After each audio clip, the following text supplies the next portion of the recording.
Is it evidence or narrative? This video examines why the convictions tied to the convoy protests demand independent scrutiny. We must insist on real proof, not assumptions, because justice requires standards and accountability protects us all. Narrative is not evidence. The prosecutions involving individuals such as Chris Barber, Tamara Litch, and others raise a core issue. Are convictions based on actual proof or generalized narratives supported by police interpretation? In criminal law, the rule is absolute. No conviction without proof beyond a reasonable doubt.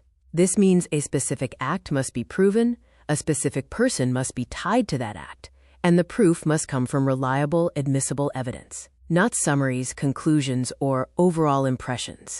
What is being questioned? A growing criticism is that these prosecutions rely heavily on generalized police descriptions, testimony reflecting overall conditions, unauthenticated visual material, and a narrative about the protest rather than evidence about the individual. Where is the precise individualized proof required for a criminal conviction?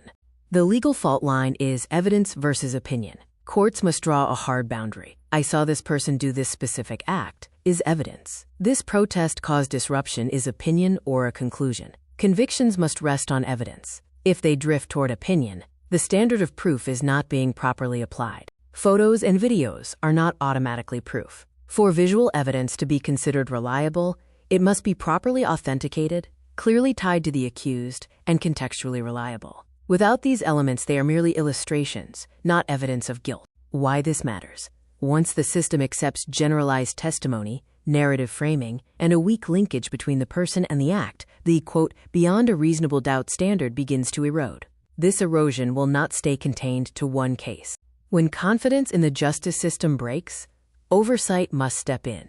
When there are credible concerns that evidentiary standards are not being applied properly, and cases are built on narrative rather than proof, independent scrutiny becomes necessary, not optional. Historically, a grand jury-style review was intended to stand between the state and the citizen when the normal process is questioned. It should examine whether charges are grounded in real evidence, assess whether state actors have overreached, and provide independent civic oversight. A serious independent review should ask if there was direct evidence of specific acts by each accused. Was identity proven reliably? Were photos and videos properly authenticated? Did the case rely on individual conduct or a collective narrative? Were legal standards applied strictly? It is easy to dismiss these concerns as political, but the real issue is structural. Does the justice system still require proof, or is it accepting interpretation as a substitute? If that line shifts, even slightly, the consequences are long-term. The bottom line is that a criminal conviction must rest on specific acts, proven identity, and reliable evidence. If those elements are not clearly established, the system has a duty to stop, not proceed. When questions arise about whether the standard of proof has been met, the response cannot be silence or dismissal. It must be scrutiny. A justice system earns legitimacy by how rigorously it demands proof before it convicts. Independent review is responsible, not radical. The burden of proof on the Crown exists from the beginning of the trial, but is truly tested when evidence is presented in court. No evidence means the burden is not met.